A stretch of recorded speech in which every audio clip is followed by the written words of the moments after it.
First of all, welcome everyone who's participating on the call. This is a very important topic, certainly to NextSource, and I would imagine to those of you who are participating in our session this afternoon. I'm thrilled to welcome Chris Dwyer, who is the VP of Research at Ardent Partners. NextSource was delighted to sponsor this research. Please note that the research is independent. We are not weighing in on Ardent Partners' findings, but we are really passionate about the importance that we're seeing in the marketplace around the convergence of what the market is loosely calling, and Chris is going to help define that a bit better today, direct sourcing. So just a couple of quick housekeeping items. All participants will receive a copy of this report. We welcome your questions throughout the presentation. You can submit those via the chat, and we'll either address them right in that moment or shortly thereafter. Just by way of introduction, I'm Catherine Canlin. I'm the CEO of NextSource, and a little bit of background on our company. We are privately held. We did successfully buy the company as the management buyout in 2018. We are a woman business enterprise. Most importantly is we are not and do not have an affiliation with any staffing providers and or technology providers. We partner with a number of those, but we are agnostic, as the market sometimes refers to, as it relates to those partnerships. We're based in New York. We have a shared facility in Nashville and a team of tenured industry professionals. We have recently made a commitment and are in the final stages of announcing our direct sourcing service offering, as we see this as being very complementary to our partners and to our other offerings, which are managed service programs, employer of record services, independent contractor certification and management, and services procurement. So Chris, so that we can jump right into the content at hand, maybe you wouldn't mind giving us a brief introduction about Ardent Partners. Sounds great. Thank you, Catherine, and thank you, NextSource, for inviting me here today. Really excited to chat on one of my favorite topics, direct sourcing, of course. A bit about Ardent Partners. We've been in business now for over 10 years, but average range of expertise and experience at our company is much longer than that. Team of analysts focused on a variety of topics under the greater supply management umbrella. Of course, myself, I've been industry analyst in the contingent workforce procurement and HR spaces for over 15 years now, and bring a wealth of expertise and knowledge to Ardent Partners. And we are a traditional yet progressive research firm focused on all things related to supply management. Of course, again, my specialty lies within contingent workforce management, HR, and the future of work. And I do encourage you to check out ardentpartners.com or cporising.com, which is our official news and research insights blog as well.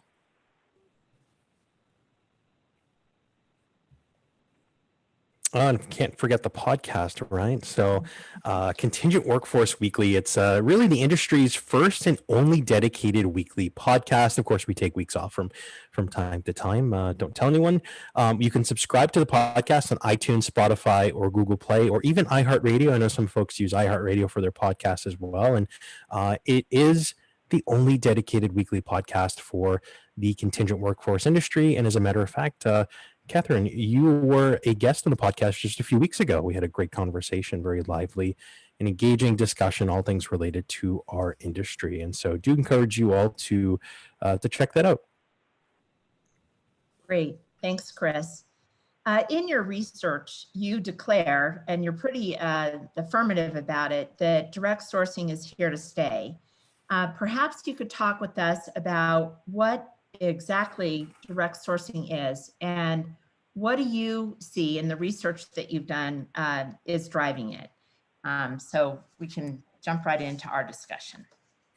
Great. Yeah, great question, Catherine. Really, we've seen this tremendous transformation of how companies think about their talent. And so we're seeing there's a very interesting dynamic between the concept of the agile workforce and the so-called age of direct sourcing. And so we've found over the years, and again, been covering this industry for a very, very long time, that the growth in overall utilization of contingent labor has really, again, grown tremendously back in 2008, 2009, Great Recession.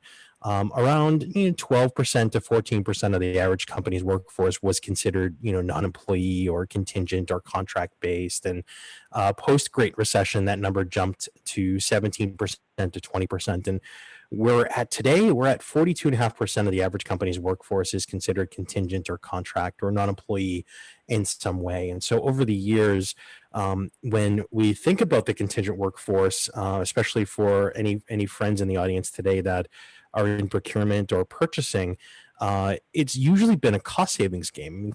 Contingent labor has long been one of those so-called complex categories of corporate enterprise spend, alongside business travel and related expenses, marketing, print, real estate, facilities.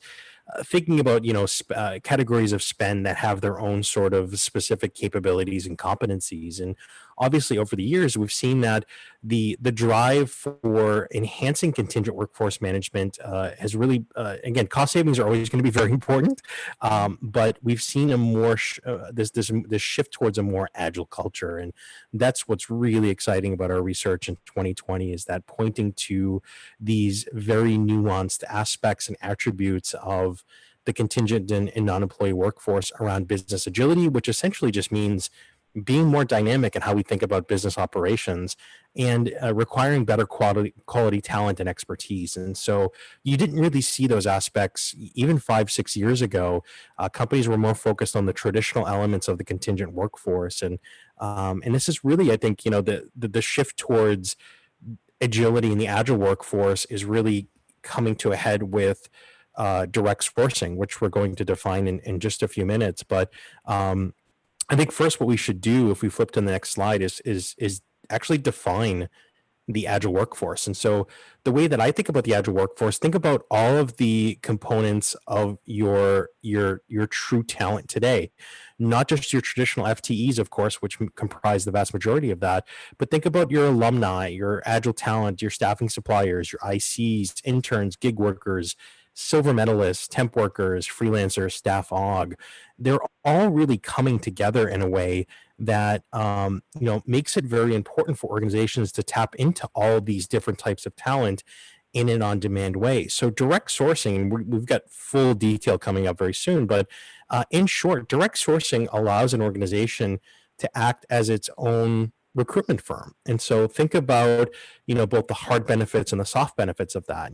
Tapping into a direct pool of talent in a direct and on-demand way allows the business sort of a greater reach of its talent. And so you hear a lot about the phrase talent pools alongside direct sourcing. And while they essentially mean the same thing, one is a component of the larger strategy. So talent pools are a way for businesses to segment these types of agile workers, agile talent, into pools of candidates that can be tapped into in a real-time way. And so they all comprise this wonderful agile workforce. And it was funny, about a year ago, I kept defining the agile workforce as the natural evolution of the contingent workforce. And I still think that's true.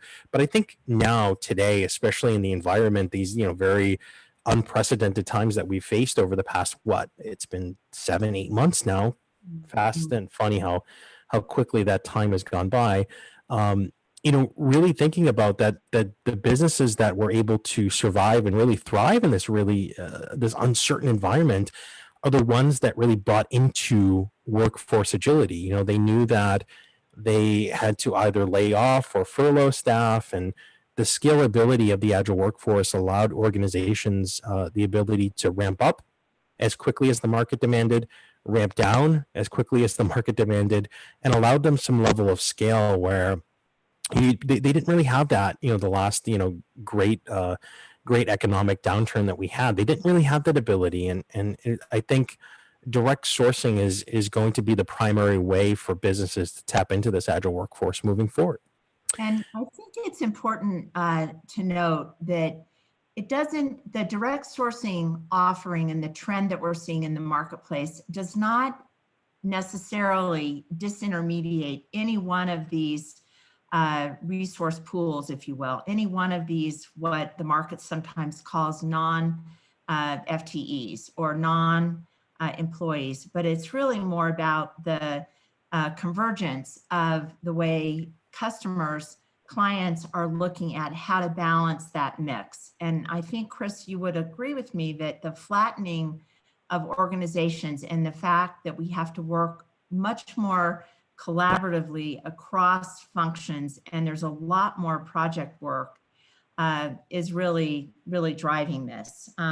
So perhaps in the next slide, we could talk a little bit about the whole, and I know it's an overused word, at NextSource we refer to it as the blended workforce, but how is the trending around these pockets of talent getting closer to a more strategic approach for customers on how they're looking at their total talent management? I think the data is pretty compelling.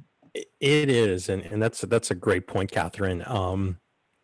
I know a few years ago, and even today, the concept of total talent management can be a little polarizing. And to take a very quick step back, I'll say that defining total talent management just essentially means that businesses have some standardized or centralized way of managing and having visibility into the entirety of their total workforce, right? Rather than having just these siloed approaches towards talent. They're converging and collaborating different types of capabilities and strategies. And so what I thought was really encouraging was coming into 2020, we are getting closer and closer to total talent. And so this data that I'm showing right here are just HR executives, and I should make that notation.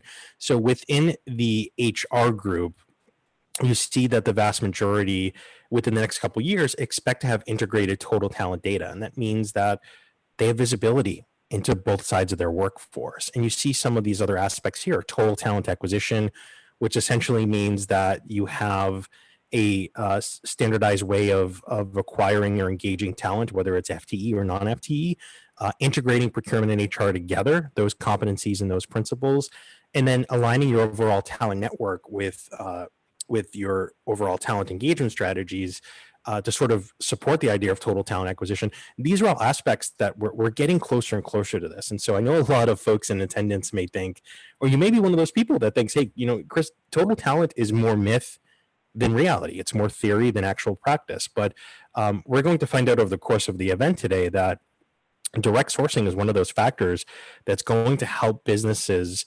get to that level of total talent or total workforce management where they have the necessary visibility to be more agile. And I think, we're talking about a lot of different phrases here: agile workforce, direct sourcing, total talent. But I think at the end of the day, they're all converging together. And this is why direct sourcing is so important today, because it really is an outlet for total talent. I mean, the end goal of total talent management, and this is something that I have not changed my argument over the years. The end goal of total talent management, the objective is having the proper intelligence to make an educated hiring decision in the moment, at the second, at the minute, where, and Catherine, you brought up more project-based work. A new project pops up. I, as a hiring manager, or maybe I'm in HR, or maybe I'm in procurement, and in that second, in that minute, I can know immediately who's the best fit. And it doesn't have to be someone in our headquarters. It doesn't have to be a traditional FTE. It can be someone that's within our wider talent pool, whether it's a gig worker, a silver medalist, alumni, an IC, a freelancer. Maybe it could be a traditional staffing supplier. We can make those decisions in an educated, on-demand way at the end of the day. And so that's why we're getting closer to total talent management. I still think it's a couple of years away from coming to full fruition, but we're I getting think there. the other part of all this that speaks to the trend is that HR themselves are really amping up their need for us to take a look at the way we're engaging talent across all functional areas in an organization, and the fact that it requires curation of that talent and engagement.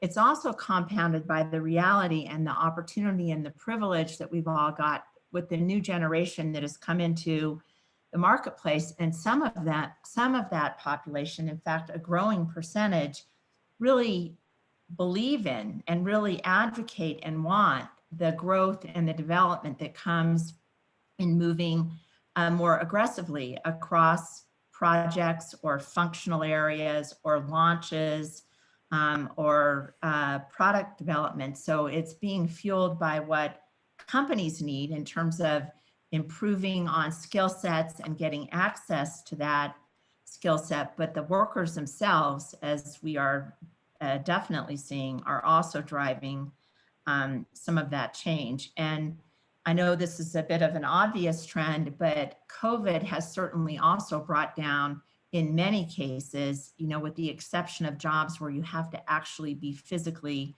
present, but the geography barriers have really dropped significantly. So it makes it so you can go really anywhere in the world to procure and get the greatest access to talent. So I think that it's all part of what's driving this trend.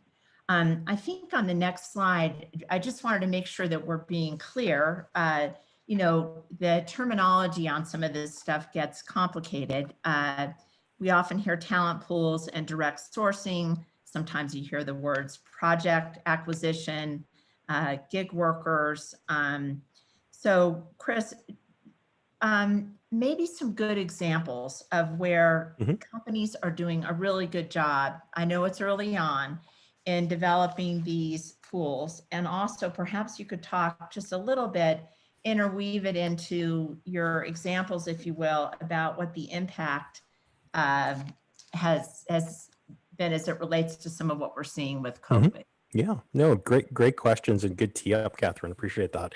And I'm going to commend you on using my favorite word of the day. It's not agility, it's skill sets. And I think that's what's driving a lot of what we're about to talk about. The fact that the focus today is more on skill sets and expertise. And that's why, to be honest, talent pools and direct sourcing are so important today. And so what is a talent pool, right? And so the way to think about it is, what would be a good way for your organization to sort of bundle together or curate the huge numbers of workers that are part of your overall talent network that don't fit neatly into a bucket? And so this is where the idea of talent pools was born. The idea that in addition to your staffing suppliers, in addition to your professional services, right, you'd have additional recruitment outlets for your business to tap into. And so think about when you open a new job requisition, having the ability to tap into different skill sets and variable skill sets, different types of expertise in an on-demand way. And so the idea for talent pools is essentially that you have additional recruitment streams for your enterprise to pull from when it comes to new projects, new initiatives, new job roles, new job requisitions. And interesting, it's what we see in the screen here right now, right? That today's top priorities, talent pool curation and development is number one alongside direct sourcing. And obviously they're inevitably linked there, right? Direct sourcing is the initiative, the program. Talent pools is how you get there. But a good example, an organization I was just chatting with a couple of days ago in the video game industry, which is quite progressive, right? It's one of those evolutionary industries where they have to pay attention to technology, they have to pay attention to innovation, and they're constantly on the move when it comes to skill sets and expertise. They always need to have the best fit talent, the best fit skill sets for a new project, right? And this company is working on you know, a new game for, I think it's probably not coming out until 2022, but, you know, they started development a long time ago, and it's something that's very fluid. It's, you know, it's a very innovative space. And so for them, talent pools has been a way to get alumni, right? You know, maybe workers, designers that worked on different projects in the past, they're still part of the talent pool today. So if they find, you know, in 6 months from now, they have a certain skill set that they lack in house today, you know, the talent pool comes in handy. They can literally tap into that worker, that talent pool in an on-demand way.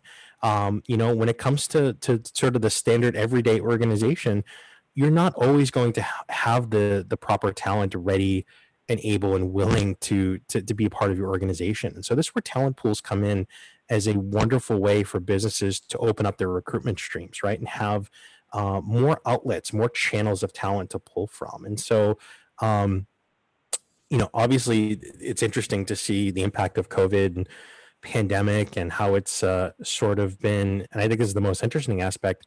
COVID has been an accelerant for a lot of future of work changes. And so that's another phrase too, that we're bringing up, future of work. Think about the future of work as essentially just a movement that is spirited towards the optimization of how work is done and how talent is a big piece of that. And so um, COVID has accelerated a lot of those future of work theories like remote work and talent pools, direct sourcing, and the work from anywhere approach, and you know, talent retention, talent fluidity. I've been talking about talent sustainability as a byproduct of COVID. The fact that, you know, you want to do everything you can as an organization to ensure that you're driving talent sustainability. You have sustainable talent that that doesn't have to be an FTE. They can be a worker that comes in as needed, and really that links back to the idea of agility, right? You know, having workers come in and out on a recurring or non-recurring basis, certain skill sets that you tap into a certain time of year, or maybe it's a project basis. But COVID is going to enhance these priorities, I think, even more next year. And being a longtime analyst in this space, you can't discount SOW management and services procurement. Those, again, I know we're talking about direct sourcing here today, but that has been top priority for businesses year over year. I always say SOW management and services procurement, always a bridesmaid, never the bride. They're always in that top 3 or top 4 bucket of top priorities or top focal areas, but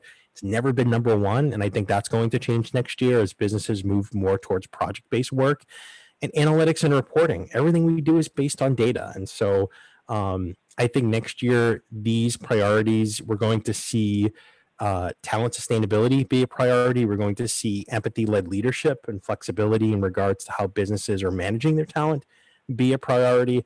And we're going to see even more organizations and bigger and better direct sourcing initiatives going into 2021. And so a lot of interesting things happen this year. Of course, it's heartbreaking to see what's happening across the world. A lot, you know, all of us really, none of us have ever lived through something like this before. And so, you know, if we're going to take something out of it, if there's a silver lining at all, it's that the pandemic has accelerated a lot of talent and work-based trends that we'll see in 2021. You know, one thing that's actually kind of interesting to note is that statement of work and our services procurement providers are also consumers of talent curation and direct sourcing. They engage on projects with independent contractors and or project teams, much the same way that we're seeing customers do that. And I know that at NextSource, in terms of really honing our skill set around business intelligence and the analytics and the reporting, that we have been consumers of that direct sourcing talent pool. So there's kind of this, I think, pretty exciting convergence where providers are also using the whole notion of curating a talent pool, candidate engagement, so that we are able to meet the needs of our customers in terms of providing greater access to talent. So we ascertained that some of the reason this is a moving trend is that companies need greater access to specialized talent and those skills. We can jump to the next slide. That they want to augment, enhance, significantly grow their own workforce. And sometimes they do that via FTEs. More and more, we're seeing a closer balance between employees of the company and non-employees. Speed has become a very important variable in that movement. And then one thing we haven't talked much about, Chris, is the whole reality and benefit of a more diverse workforce, not only in terms of the census, the variety, but in terms of the inclusion and the thinking. This is also cross-generational. The more diverse workforces are actually the more high performing workforces and are the preferred places both for direct sourcing talent, contingent labor, if you will, and direct FTE talent. But I think one thing we don't want to fall short on as we are having this discussion is it's easy to talk about the notion of direct sourcing, and there's a lot of terminology that gets thrown around. But I think that in your research, there was a fair amount of work that was done, some of it surprising, on how you curate that talent pool, how you actually build it out, how you develop a methodology, how you conquer sort of the cultural challenges. And maybe we could spend a few minutes talking about that, if you will. Yeah, that sounds great. I think we need to flip forward 2 slides. If I look at my notes here. Yeah, there you go. Barriers to direct sourcing. So, and Catherine, I mean, so much great stuff that you just chatted about there. I'd love to, we could probably spend another 3 or 4 hours unpacking a lot of that. But you do mention the diversification of the workforce and how important diversity and inclusion is. And so before I talk about these barriers, I do want to say that this is a phrase that I bring up on almost every podcast. I've even said it, remember the days where we could actually meet in conferences and, speak in front of a live audience. I miss those days, as we were talking about before the webcast, but this is something I've said on stage, I've said on the podcast, I've said it on webinars, and I've written about it. But the deepest talent pool is a diverse talent pool. And I think that's something that a lot more businesses are starting to realize this year, that, different cultures, different backgrounds, different voices. The best way to bring innovation into your business is to be more diverse. And I think that's something that we all can't forget. But moving on, so we talk about talent pool curation. We're talking about establishing a direct sourcing program, all wonderful things, right? But it's not the easiest thing in the world to pull together. And there are always barriers. I mean, this is going to be, there's barriers to everything you want to do in your business as it relates to talent management or workforce management, whether it's building an SOW program, whether it's, building an agile workforce, developing an agile workforce, or like we're talking about today, building a direct sourcing initiative. There are barriers. And so this was something, Catherine, as you noted, it was very, very interesting that you think about the typical barriers to doing something new in business. Typically, it comes down to budget or technology, right? The fact that companies don't always have the budget to implement new services, new tech, new automation. They typically lack the technological skill sets and expertise to actually implement those solutions. So those necessarily weren't too surprising, but organizational culture, and this is something that I think we all have to get over and all have to step over if we truly want to buy into direct sourcing as a viable strategy moving forward, that the organizational culture just sometimes just doesn't allow it. It stands in the way of the way things always were, right? It took a long time for businesses to even look at the contingent workforce or the non-employee workforce as value added, not just, cost value added, but skill set impact and expertise impact and deepening and diversifying the workforce itself. And so there is that level of organizational culture barrier where businesses just they're not interested in doing something brand new. And that's the funny thing about direct sourcing is that this isn't a brand new strategy. This just didn't pop up over the past couple of years. Talent pools aren't brand new. These are aspects to workforce management that have been in place for a number of years. It's just that they've caught on only recently because businesses are realizing the value. And so, think about your organization right now and just how tough it is to buy into innovative strategies and innovative technology. And so think about direct sourcing in that model where you have to get over the hump of culture being a barrier. Some businesses and some executives are just very, very tech adverse. They're innovation adverse. They're not ready to move on from the standard old operating procedures and processes that they put in place for so many years. And so getting over it. I mean, I know a question may pop up about how do you get over the organizational culture barrier. The way to do that is to start communicating the value of talent pools. I mean, I think one thing that we are learning throughout 2020 is that we never have enough skill sets. We never have the proper always have the proper expertise for what we want to do from a project basis or an objective basis as an organization.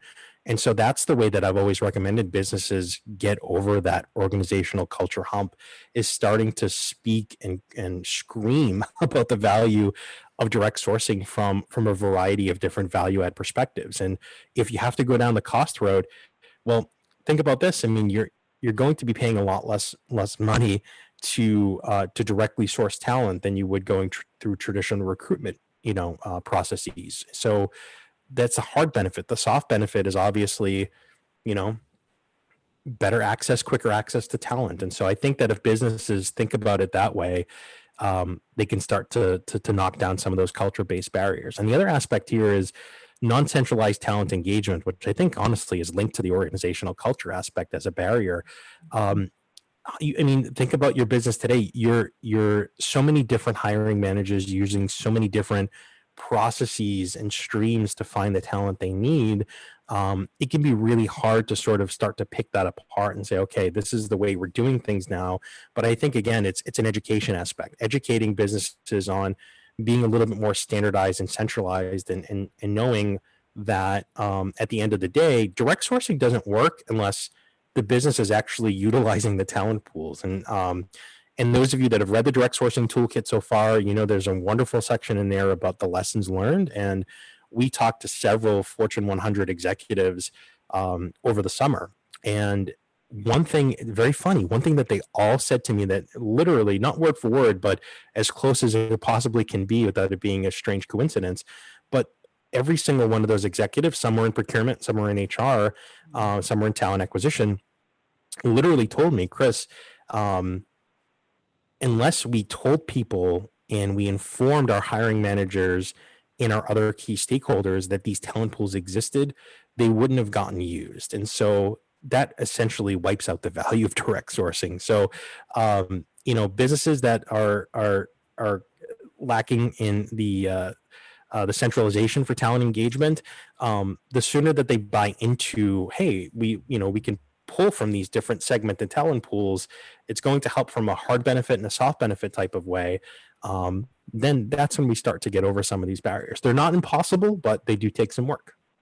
So, Chris, you make a really good point. Part of leveraging the opportunity around direct sourcing is talking with buyers and cross-functional leaders and hiring managers around the transformation of what is happening in the marketplace at large. So, rather than selling the virtues or selling the concept of direct sourcing, what we really need to be doing is talking about it in the construct of why it makes sense, the opportunity to upskill and reskill, the reality that roles have become a lot more fluid. And in your research, you focus a fair amount on creating a better talent experience. You've mentioned some of the barriers are that experience gets bifurcated. It's not, if I'm a hiring manager, I don't realize that there are are these opportunities sometimes for a talent pool in this particular skill set area. So it does require a lot of awareness, but the awareness needs to come in the construct of why it matters, you know, what's in it for each one of those stakeholder groups. I think it would be helpful if you could speak a little bit to how does a company or a provider determine whether or not they should go to a public direct sourcing pool, if you will, or a private proprietary platform. Maybe some commentary from the research that you've done on that would be helpful.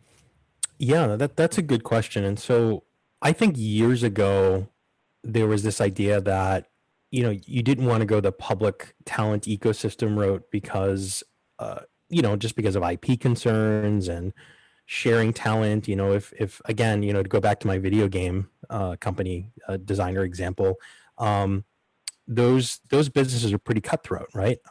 They're fighting for market share, they're fighting for relevancy, and a lot of industries are like that, right? It's not like it's unique to the video game industry. But let's say you have a designer that's working in your video game for 6-7 months, and they're, you know, they're a freelancer or whatever. It's very easy for them to move on to another company and use the skills or use the IP that they've worked on for such a long time to further their careers. And so, you know, years ago, I think that was always an issue. And what we're finding today is that I think businesses are a lot more open to that idea. And there's this idea in our industry of talent co-opetition, right? Where the idea of shared talent roles, and Catherine, you bring up the best possible word there is the fluidity, you know, fluid roles. When we are leading with skill sets and expertise, I think a lot of those concerns around public talent ecosystems, public talent pools starts to dissipate a little bit. And of course, you know, you could be in an industry that's, you know, super duper cutthroat and you don't want to share your talent, right? And that's absolutely fine. And that's really where private talent pools come in handy, right? The idea that these are candidates that are specifically in our talent pool. Not that we own the candidates, because you don't own candidates, but you're going to have exclusive access to that. And it doesn't mean that those candidates aren't other organizational talent pools for your competitors, but at least you know that when you're reaching out to them, you're reaching out to them, not, you know, 43 other companies. And so, you know, businesses need to make that decision, you know, based on, maybe it's based on, you know, their specific industry or vertical. Maybe it's based on the program itself. I mean, sometimes smaller programs, it's just a lot easier just to have that, you know, direct access to a public ecosystem of talent. And for others, they want to build private talent pools because they're in it for the long haul. So it comes down to the organization and their preferences. But I think some of the, you know, the pros and cons start to bleed together in this gray area of public versus private. But I think at the end of the day, the fact that they're even looking at talent pools is a huge boon to what they're doing from a skill set perspective. So good question. Yeah, and the other thing that is worth touching on is how are we doing in the U.S. as it relates to the trending and the growth of direct sourcing talent pools versus what you see happening, and I know it varies by region and country, but as compared to what's happening globally, are we in front, behind, in the middle? Yeah, geographically disparate. What's the adoption rate globally? And I know that's a loaded question, but yeah, it definitely a loaded question, but one I'm very excited to answer. And so I don't know whether it was 5 minutes ago or 10 minutes ago, but I did mention that the concept of direct sourcing, it's not brand new. And so I don't want to say it was born in Europe, but there are many organizations overseas that have been using talent pools and have been leveraging direct sourcing services for a number of years. And so it's always really weird to talk about America being behind in something. Because for years, as an analyst in the contingent workforce space, I always know that like our utilization of non-employee talent and how innovative we are in managing the contingent workforce, we're sort of miles ahead of other regions around the world. But when it comes to direct sourcing, this is actually one area that we're not necessarily behind, but we're newer to adoption, right? We're starting to understand the value. And so I don't have the stat built into the deck here, but I would say anywhere between 15% to 20% more talent outside of North America is directly sourced than inside North America. So that shows that there's a lot more room for, and it's a good stat because it shows you that North American enterprises are really starting to gear up when it comes to direct sourcing. And we're going to have some stats about best in class companies coming up in just a few minutes, but we are going to see North America start to close that gap a little bit. And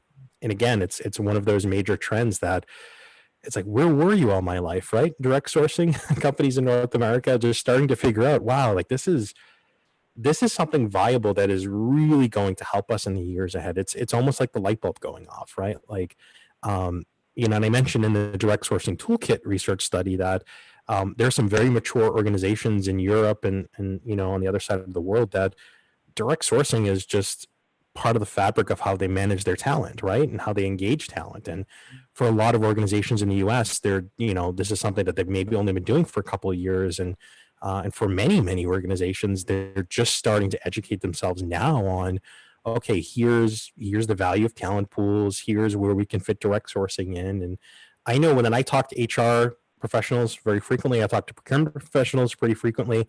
And over the past, I don't say 8 or 9 months, obviously besides the pandemic questions, direct sourcing has been the hottest topic within that world, within those two worlds. And so it really speaks to just, speaks to a big 2021 for direct sourcing, I would say.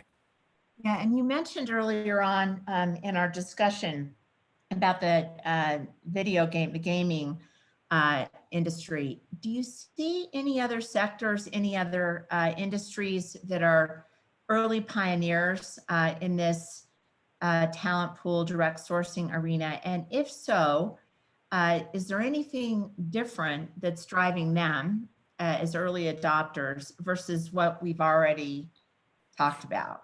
Mm-hmm. Yeah, I mean, you see it a lot in high tech. A lot of companies that are, and we use the word innovation a lot. Like it's just, it's part of the lexicon, right, of being in business. You use the word innovation all the time, but businesses that essentially are driving innovation and they need it to succeed, and they're selling innovation right through technology. High tech and software and hardware. That's where you see talent pools becoming, or maybe a little bit ahead of the rest of the ahead of the the other 35 or so industries across North America, where they've been buying into it for a little bit longer. I think what's interesting is you're going to see industries and verticals that you wouldn't think use talent pools start to boost their direct sourcing strategies in 2021. I think it's interesting in light industrial, right? And what's really interesting about talent pools, right, is that you have the ability to peek into a candidate's total experience, right? And so if you're, if you're in light industrial and, you're hiring picker packers, right? Wouldn't it be interesting to know that, hey, John Smith, right, or Mary Jones, whoever the candidate is, they also have experience driving a forklift, right? And so that allows your business to be a little bit more agile in how you find ways to get work done. And so I think we're going to see talent pools start to break into other industries where you wouldn't have ordinarily seen them. Yeah, it makes sense in high tech, software, hardware, because those businesses have to drive innovation. And so they need those next level skill sets all the time. And so you wouldn't think it would be a good fit in like light industrial or manufacturing. But as businesses start to think about more fluid roles and being more agile with how they develop their workforce and how they tap into skill sets, I think talent pools are going to make a lot of sense in those industries that, historically probably wouldn't have bought into them. So it's another good question. That's really interesting that you say that, because at NextSource, we have a fair amount of market share in the higher ed sector. And historically, one could suggest that higher ed has not necessarily been an early adopter of some of these trends, but we are seeing some pretty innovative ideas around the whole notion of direct sourcing and frankly, even the sharing of those talent pools as a way of expanding the talent base and offsetting some of the costs pressures and the supply and demand in the marketplace. Another area that we've seen some pretty fast adoption starting to happen are in complex healthcare systems because of the need for that talent and because of the growth in demand as a result of COVID. So I agree with you that some unlikely, perhaps intuitive sectors, but again, based on what's driving the demand, the need, the trend, I think we're going to start to see that accelerate. I want to make sure we leave enough time for the slide 14 in our deck, because I think that this is really important around what do companies, partners, providers have to do to be successful in the whole process of really building direct sourcing success. Yeah, this is a good slide, and for those of you that have you've read the direct sourcing toolkit, it may be familiar. For those of you that haven't, this is really a centerpiece of the report. But I mean, honestly, putting together the report, I mean, it was a lot different. I mean, those of you that are familiar with Ardent have read our research for years.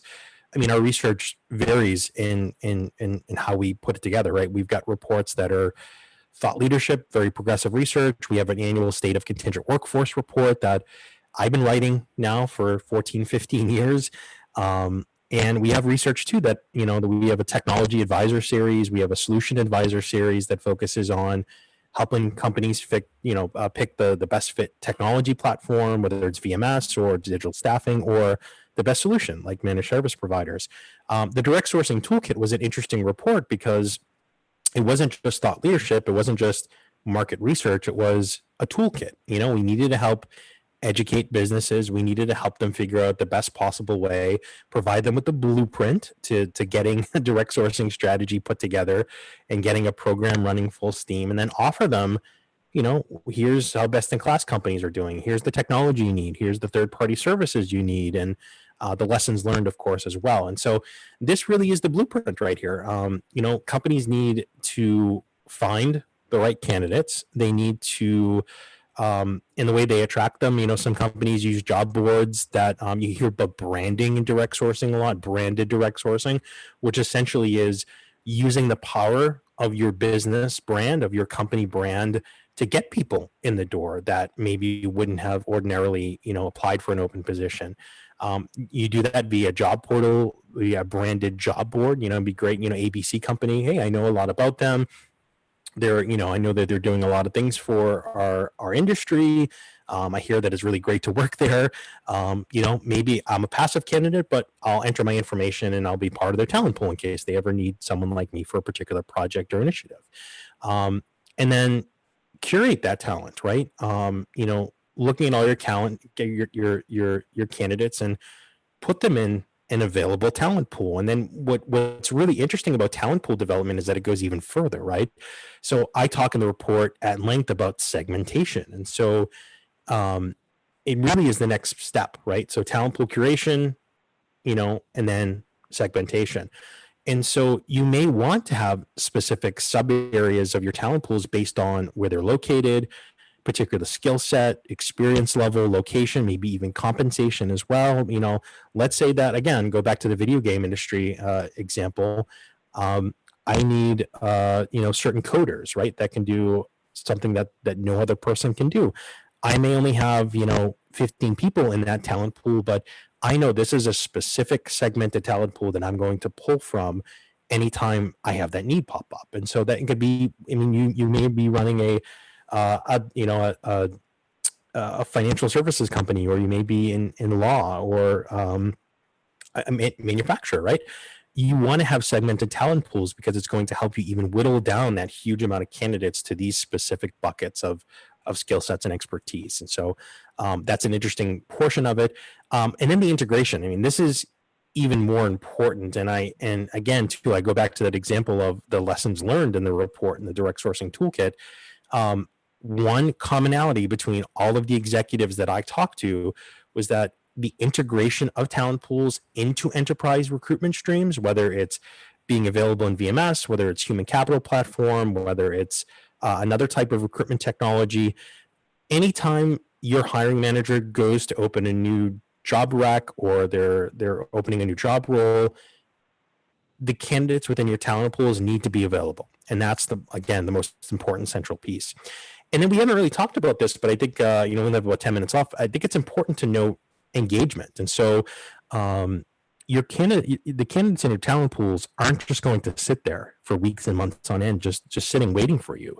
You need to nurture them. You need to engage them. And in 2020 is an interesting year, right? Because as a business, you may not be scaling up your hiring for another 3-4 months. Or if you were in an industry that, saw incredible demand over the summer, you may have to scale up your hiring. But whatever side you're on, the nurture aspect is critically important. Whether it's just shooting them text messages from time to time, emailing them, hey, here's what's going on with our business, just want to keep you in the loop. The nurture, the engagement aspects of talent pool and direct sourcing are critically important. And then, of course, what's the value driver at the end of the day? Directly hire them, right? You can just pull from the talent pool. I mean, onboard them, infuse that talent into your business initiatives, taken right from the image there. But this is the blueprint for direct sourcing and talent pools right here. And it's really interesting to note that the percentage of talent in companies that are deemed to be best in class. This is the slide 18, Kyle, that will help the audience. And all others is 21%. So there's early on validated evidence that if you can follow your roadmap, and I do agree with you that the nurturing leading to the hiring is a really important part of that whole roadmap. This looks a lot like what we see with diverse companies. So I think that there's a trending there that's something that we should really be paying close attention to. So I've been trying to address questions that I've seen coming in as we've been moving through the discussion.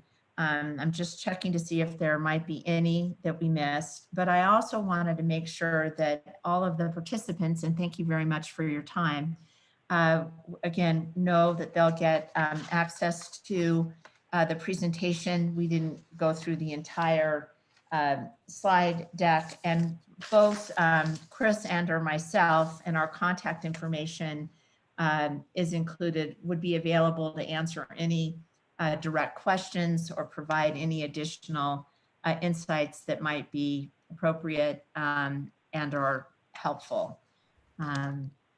So Chris, is there anything that we did not touch on along the way that is maybe a good closing point, or do you think we've covered off?